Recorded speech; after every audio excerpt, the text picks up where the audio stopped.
नमस्कार, राधे राधे। इस वक्त मैं मौजूद हूँ बिहार राज्य के दरभंगा और समस्तीपुर जिला के सीमावर्ती क्षेत्र में। यहाँ पर बहुत प्रसिद्ध एक मेला माँ कमलेश्वरी के शुभ उपलक्ष्य में कमला नदी के तट पर लगता है।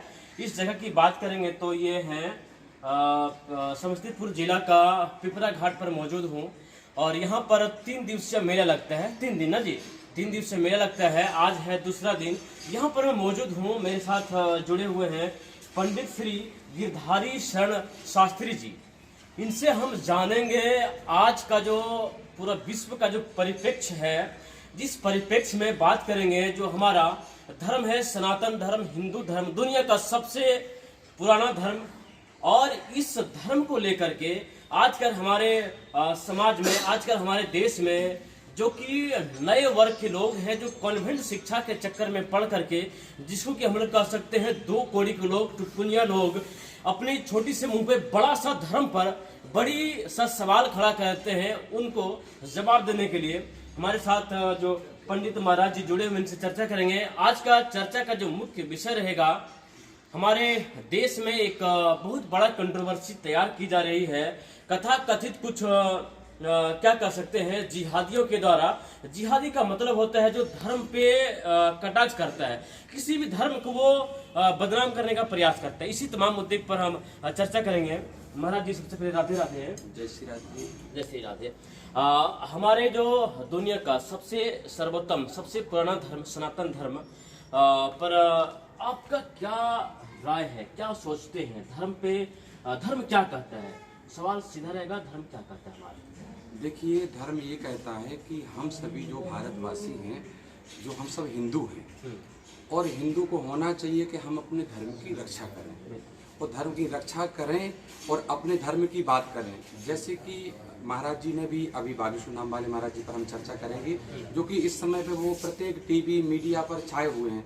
चाहे आप फेसबुक खोलें, चाहे टीवी खोलें, हर जगह महाराज जी का दर्शन हो रहा है, जो कि वो अपने हिंदू राष्ट्र को बनाना चाहते हैं, भारत को उज्जवल भविष्य लोगों के लिए दिखाना चाहते हैं। और जो हिंदू हैं, और कुछ हिंदू ही हमारे धर्म के लिए विचलित कर रहे हैं, जो कि हिंदू के लिए होना चाहिए कि हम धर्म की ध्वजा फैलाएं, धर्म को आगे बढ़ाएं, युवाओं को आगे लाएं। लेकिन महाराज श्री जी ने कम उम्र में, जिनकी उम्र केवल 26 वर्ष है, और महाराज जी से मैं बहुत नजदीक हूँ, कितनी बार महाराज जी से मिल चुका हूँ, उनके अंदर आत्मा की बात को मैं जानता हूँ, वो कितने सरल हैं। और आज वो महाराज जी की जो बात करूं, मैं बागेश्वर धाम वाले महाराज जी की बात करूं, मैं धीरेन्द्र कृष्ण जी से बात करूं, जो कि 26 वर्ष की उम्र में वो अपने भारत देश की, अपने देश की ध्वजा को लहरा रहे हैं, फैला रहे हैं। लेकिन कई विपक्षी उनका विपक्ष कर रहे हैं, विरोध कर रहे हैं। तो मैं कहूंगा, विरोध करने वाले कोई अलग नहीं है, वो अपने हिंदू ही हैं। लेकिन उन हिंदुओं से निवेदन करूंगा कि आप विपक्ष किसका कर रहे हैं? तो मैं कहूंगा कि महाराज जी का आप लोग सपोर्ट करें, साथ दें। जैसे कि कहा कि भूत प्रेत नहीं होते हैं और महाराज जी पर्चा बनाते हैं, भूतों को भगाते हैं, तो हनुमान चालीसा में भी तो आया है, भूत प्रेत भूत पिशाच निकट नहीं आवे, महावीर जब नाम सुनावे। तो इसका मतलब भूत प्रेत भी हुआ करते थे, और नहीं होते तो ये हनुमान चालीसा में आता नहीं। तो भूत प्रेतों का निदान महाराज जी करते हैं। और कितने भी आप मीडिया से हैं, तो कितने लोग आपके जो सहभागी हैं, जो वहाँ गए हैं, जिन्होंने नाना प्रकार की परीक्षाएं ली हैं, और लेकिन महाराज जी ने वो परीक्षा में सफलता प्राप्त की है। तो मैं यही आग्रह करूंगा हिंदू वासियों से, और हिंदू वासी नहीं, सभी देशवासियों से, कि इस भारत के लिए हिंदू राष्ट्र बनाएं और प्रयास करें, आगे बढ़ें। और मैं कहूंगा जो युवा हैं, वो सबसे पहले युवा आगे आएं, और युवा जब आगे बढ़ेंगे तो छोटे छोटे बालक भी सलाह लेंगे और धर्म का प्रचार।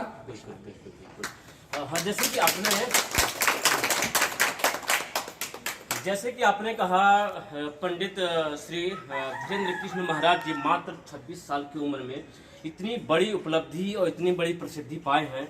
उनका जो एक करने का जो तरीका है, जो लिखते हैं अपने पैड पे, इसी टाइप का उनके पास एक पैड होता है, जिस पैड पे लिखते हैं। कई लोग कहते हैं कि वो स्क्रिप्टेड रहता है। क्या है उसके बारे में आपने इतने करीब से देखा है, उस पर क्या कहना जी, चाहिए? बहुत करीब से देखा हूँ मैं, और ज़्यादा समय नहीं भी, दीपावली के बाद से बहुत करीब से देखा, मिले हैं। और मैं कहूँगा कि देखने में तो बहुत लगते हैं कि महाराज जी से कैसे मुलाकात होगी, वो कैसे बात करते होंगे, इस बात का मैं प्रमाण बैठा हुआ हूँ। जो कि महाराज जी प्रत्येक छोटे से छोटे वक्त से मिलने का प्रयत्न करते हैं, और दिन में नहीं, रातों रात जाग करके अपने भक्तों की कष्ट की निवृत्ति करते हैं। रही बात पर्चे पर लिखने की, तो क्या वो लोगों से जान लेते हैं या फिर उनके ही लोग होते हैं जो पहले से बताते हैं, पर्चा पे नोट करते हैं? यही प्रश्न आपका है। तो मैं निवेदन करूंगा कि अभी ये छत्तीसगढ़ में भागवत चल रही थी पूज्य महाराज श्री जी की, तो मीडिया के मैं कहूंगा कि हजारों लोग वहां कवर उनको कर रहे थे। तो कितने लोगों ने परीक्षा वहां पे ली है, जो कि इसके पूर्व महाराज जी की भागवत राम कथा नागपुर में चल रही थी। ये विरोध जो हुआ है नागपुर से शुरुआत हुई। हाँ, जो श्याम मानव करके जो है, जी। इन्होंने जो है विरोध आरंभ किया है। लेकिन इन्होंने परीक्षा करने के लिए महाराज जी के लिए मैं कहूंगा कि 30 लाख रुपए का शर्त भी रखा था कि महाराज जी मेरे प्रश्नों का जवाब दें तो मैं उनके लिए 30 लाख दूंगा। महाराज जी ने उत्तर दिया उनके लिए कि 30 लाख नहीं, 29 करोड़ पैसे की बात नहीं है, आप मेरे पास आइए और जो आप सवाल करेंगे, एक सवाल नहीं 10 सवाल, और 10 नहीं 50 सवाल, उनका उत्तर मैं आपको दूंगा। रही बात पैड पे लिखने की, देखिए महाराज जी के लिए ये पूर्वजों का आशीर्वाद है, सन्यासी बाबा की कृपा है, और सन्यासी बाबा जो उनसे कहते हैं, जो आदेश देते हैं, महाराज श्री जी वो बोलते हैं। तो कितने लोग मीडिया वाले हैं जो परीक्षा ले चुके हैं, कितने लोग गुप्त में जाकर के परीक्षा ले रहे, लेकिन भगवान की लीला को और महाराज जी की महिमा को अभी तक कोई समझ नहीं पाए। बिल्कुल बिल्कुल, इन्होंने स्पष्ट रूप से यह कह दिया है कि जो भी बागेश्वर धाम के जो पंडित महाराज धीरेन्द्र कृष्ण जी जो भी लिखते हैं, वो खुद से नहीं लिखते हैं, कहीं न कहीं उनके ऊपर जो उनके सन्यासियों की जो कृपा है, बागेश्वर धाम जी का कृपा है, उन्हीं के कृपा से सब कुछ वो होता है। और इतनी कम उम्र में वो लगातार अपने भक्तों से मिलते हैं, उनका सुख दुख सुनते हैं, बात करते हैं। महाराज जी, एक वर्तमान की जो सरकार है, उन्होंने राम मंदिर का जो डेट फिक्स कर दिया। कई लोग कई सालों से नहीं कह सकते, हजारों सालों का एक जो सपना था हमारे देश का, राम भगवान टेंट में थे, उनको भव्य मंदिर का निर्माण करने का जो आश्वासन दिया, और कुछ ही दिनों में पूरा होने वाला है। राम मंदिर के बारे में क्या कहना चाहिए? देखिए, राम मंदिर के बारे में तो मैं यही कहूँगा कि राम राज जब आएगा, घर घर भगवा आएगा। और रही बात राजनीति की, तो राजनीति का मंच से मैं नहीं हूँ, तो ज़्यादा बात तो राजनीति की नहीं कहूँगा, लेकिन इतनी बात जरूर कहूँगा कि जिस समय से मोदी का आगमन हुआ है, उस समय से घर घर राम जी की पूजा हो रही है, और प्रत्येक व्यक्ति भगवा वेश को धारण करके राम की भक्ति के लिए आगे बढ़ रहा है। दूसरी बात, कितने समय से हम लोग सोच रहे हैं, जो मैं दर्शन करने की गया, जो देखा कि पीला पंडाल लगा हुआ है, लोग एसी कमरे में रह रहे हैं, एंजॉयमेंट कर रहे हैं, खूब मस्त हैं, लेकिन मेरे राम प्रभु वो एक झुग्गी में पड़े हुए हैं। वो दृश्य को देखा था। लेकिन आज उन्हीं हिंदुओं ने, हम हिंदू वासियों ने, एक समिति द्वारा चला गया था कि 10 रुपए दें, आप 20 रुपए दें। वो 10 रुपए और 20 रुपए में मंदिर का निर्माण होने वाला नहीं था, लेकिन वो 10 रुपए से प्रत्येक गरीब व्यक्ति को ये लगेगा ये राम मंदिर हमारा है, इस राम मंदिर में एक ईंट हमारी लगी हुई है। तो ये मोदी का कहना नहीं था, ये हमारे हिंदू वासियों को कहना था कि हम सबसे सहयोग लेंगे, और जब सबसे सहयोग लेंगे तो हिंदू वासियों को ये लगेगा कि ये मंदिर किसी एक का बनाया हुआ नहीं है। मैं चाहूंगा कि मंदिर के लिए तो एक व्यक्ति भी बनवा सकता था, कोई बड़ी बात नहीं थी, और पहले ही बन सकता था, लेकिन ये राम की इच्छा कुछ ना कुछ कहीं ना कहीं होगी, या फिर हमारे हिंदू भाई कुछ विरोध भी कर रहे थे उस पर, मैं नाम नहीं लूंगा।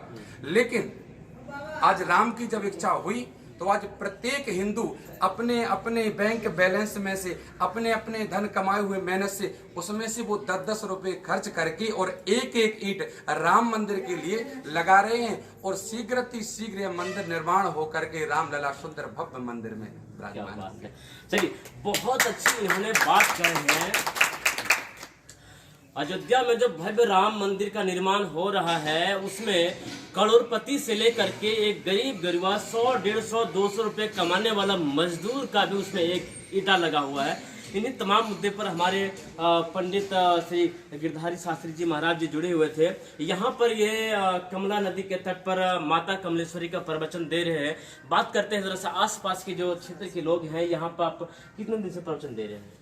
आज जो है सप्तम दिवस है, विश्राम दिवस की कथा है, जो कि 31 जनवरी से और 6 फरवरी पर्यंत यह माघी पूर्णिमा के शुभ अवसर पर संगीत में दिव्यतम भव्यतम आयोजन श्रीधाम वृंदावन से मैं आया हुआ हूं और हमारे साथ 10 से 15 लोगों की टीम है जो कि अपना साथ दे रही है।